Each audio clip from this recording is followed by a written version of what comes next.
नमस्कार दोस्तों, मैं राजकुमार मौर्य। यूपी में पंचायत चुनाव के लिए सभी दावेदारों ने अपनी अपनी तैयारी तेज कर दी है। इस वीडियो में आप सभी साथियों को बताने जा रहे हैं ऐसे कौन से दावेदार हैं जो यूपी में चुनाव नहीं लड़ पाएंगे। चुनाव का नियम क्या है, पंचायत चुनाव का नियम क्या है, प्रधानी चुनाव का नियम क्या है।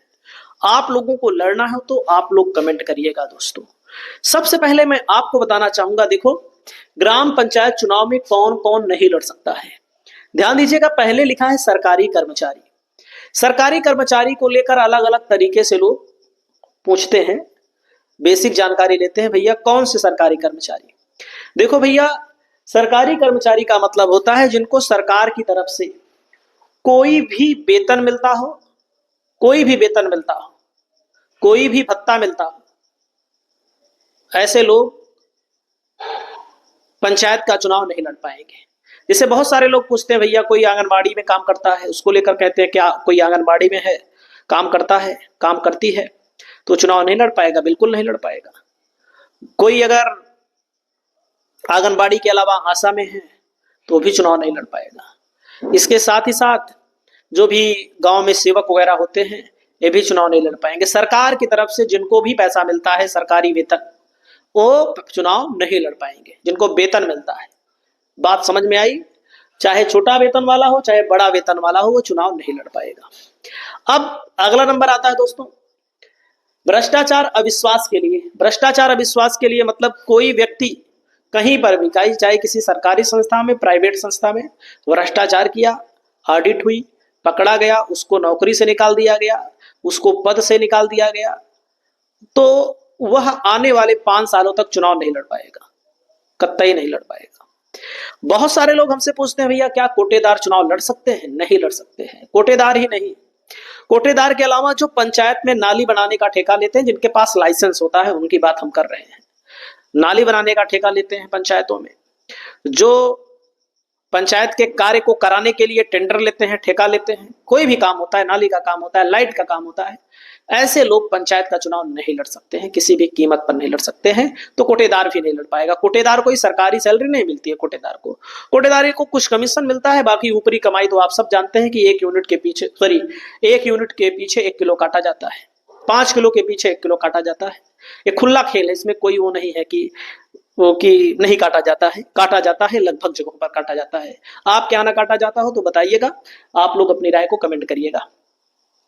आपराधिक दोषी। आपराधिक दोषी, अपराध का मतलब होता है कि जो व्यक्ति किसी को मार दिया हो, किसी के साथ बलात्कार कर दिया हो, कहीं पर घोटाला कर दिया हो, दोष सिद्ध होना चाहिए। ऐसा नहीं है कि हमारे ऊपर किसी ने आरोप लगा दिया, आपने किसी के ऊपर आरोप लगा दिया, पुलिस की कार्यवाही चल रही है, कोर्ट में मुकदमा चल रहा है, ऐसे व्यक्ति चुनाव लड़ सकते हैं। बात समझ में आई?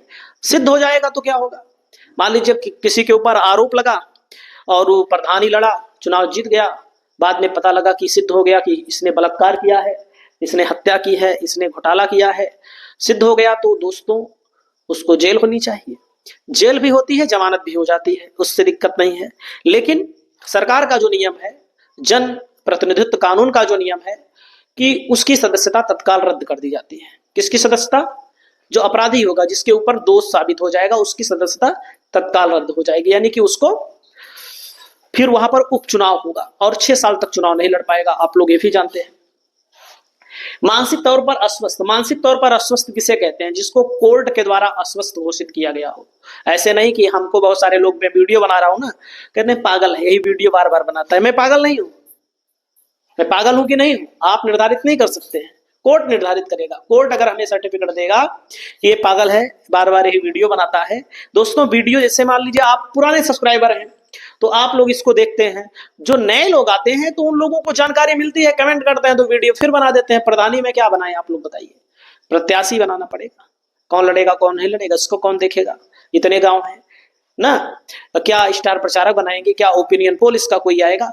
तो नए नए लोग जुड़ते हैं तो कमेंट करते हैं तो बना देते हैं। दोस्तों, दिवालिया किसे कहते हैं? दिवालिया का मतलब होता है किसी व्यक्ति के पास संपत्ति इतनी कम हो कि उसकी सभी संपत्तियों को बेचने के बाद भी उतने दायित्व, उसके कर्जों का भुगतान ना कर पाए, उसको बोला जाता है दिवालिया। दिवाला का मतलब होता है कंगाल। और दिवालिया हम कहते हैं कि हमारे पास 1 रुपया नहीं है, हमारे पास 10 लाख का कर्ज है, 2 लाख का कर्ज है, 4 लाख का कर्ज है, तो हम दिवालिया नहीं कहलाएंगे। दिवालिया कौन कहलाएगा? दिवालिया जिसको कोर्ट के द्वारा घोषित किया जाएगा, बाकायदा इसका प्रोसेस होता है, वही दिवालिया कहलाता है। पंचायत के कर्जदार, अगर कोई व्यक्ति पंचायत में, पंचायत का मतलब सरकार का कोई भी कर्जदार है, पंचायत छोड़िए सरकार की बात हम कर रहे हैं, आपने बैंक से लोन लिया है, लोन नहीं जमा करेंगे तो आप पंचायत का चुनाव नहीं लड़ सकते। लड़ना है तो लोन जमा करो, नहीं लड़ना है तो मत जमा करो। अगर हम गलत बोले तो बताइएगा। बिजली का बिल अगर हो तो बिजली का बिल भी आपको जमा करना पड़ेगा, याद रखिएगा हमारी बात को। बहुत सारे लोग बिजली लगवा लेते हैं, जलाते खूब हैं, जो खूब जलाते हैं फर्जी, वो बिल जमा करने के लिए राजी नहीं होते हैं, किसी के घर के हो कहीं के भी हो। दोस्तों मैं आपको बताना चाहूंगा, पंचायत में ठेका लेने वाला, लाभ में हिस्सा लेने वाला आ गया। यहाँ पर ठेका लेने वाला, लाभ में हिस्सा लेने वाला मतलब जैसे कोटेदार बताया मैंने शुरुआत में ही, लाइसेंसधारी ठेकेदार मैंने आपको बताया। दोस्तों चुनाव खर्च या हिसाब ना देने वाला, मतलब कि बहुत सारे लोग पिछली बार चुनाव लड़े थे, चुनावी खर्च का हिसाब नहीं दिए, कितना खर्च किए। प्रधानी के लिए आप सबको पता है कि 1,25,000 रुपया खर्च कर सकते हैं। वीडीसी में दोस्तों 1 लाख रुपया खर्च कर सकते हैं। जिला पंचायत अध्यक्ष में 7 लाख रुपया खर्च कर सकते हैं और 2 लाख रुपया खर्च कर सकते हैं जिला पंचायत सदस्य के लिए। तो प्रधानी के खर्चों का हिसाब किताब देना पड़ता है, इसके लिए एक अलग से खाता खोला जाता है, उस खाते में पैसा डाला जाता है, उसी खाते से पैसा निकाला जाता है। दोस्तों समझ सकते हैं, 3 साल तक नहीं लड़ सके। झूठा जाति प्रमाण पत्र, बहुत मामला सामने आता है। एससी सीट आती है, एसटी आती है, ओबीसी आती है, तो कितने लोग तो मैं देखता हूं एससी का सर्टिफिकेट बनवा लिए, ओबीसी का सर्टिफिकेट बनवा लिए, एसटी का सर्टिफिकेट बनवा लिए, सरकारी नौकरी में पहुंच जाते हैं। ऐसे लोग जब पकड़े जाते हैं तो ऐसे लोगों के खिलाफ कार्यवाही की जाती है। जब कार्यवाही की जाती है तो फिर उनकी नौकरी भी चली जाती है। ऐसा अगर कोई व्यक्ति प्रधानी के चुनाव में पकड़ा गया तो आप मान लीजिएगा कि उसके ऊपर मुकदमा हो जाएगा। जीत गया तो, प्रधान बन गया तो अयोग्य घोषित हो जाएगा। 2 बच्चों वाला नियम दोस्तों, 2 बच्चों वाला नियम, सरकार 2 बच्चे वाले नियम पर विचार कर रही है।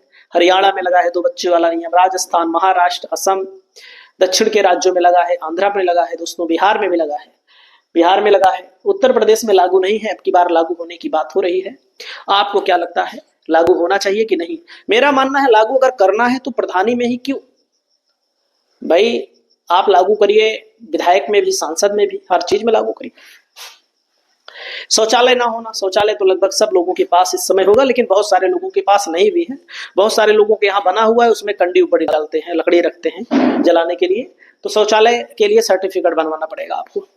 वहीं पर दोस्तों संसद विधायक का सदस्य, कोई भी सांसद है, विधायक है, वे पंचायत के चुनाव को नहीं लड़ सकते हैं। लड़ना है तो पहले इस्तीफा देना पड़ेगा। अन्य पंचायत में सदस्यता, यानी कि अगर आप अपने गांव के नहीं है, मतलब आप दूसरे गांव से नहीं लड़ सकते। जैसे विधानसभा का चुनाव आप यूपी के अगर हैं तो आप कहीं से भी लड़ जाएं, उस विधानसभा में वोट हो या ना हो उससे नहीं मतलब है, कहीं से भी लड़ जाए। सांसद है तो पूरे देशभर से ही लड़ जाए। बात समझ रहे हैं? विधायक का चुनाव लड़ना है तो आप पूरे यूपी से कहीं भी लड़ सकते हैं। बिहार के हैं तो बिहार में लड़ सकते हैं, यूपी के हैं तो बिहार में नहीं लड़ सकते। बिहार में लड़ने के लिए पहले आपको नाम डलवाना पड़ेगा, हस्तांतरण फॉर्म भरना पड़ेगा। समझ रहे हैं? तो ये सब महत्वपूर्ण चीजें हैं। और कोई भी जानकारी अगर आपको चाहिए तो आप लोग कमेंट करिएगा।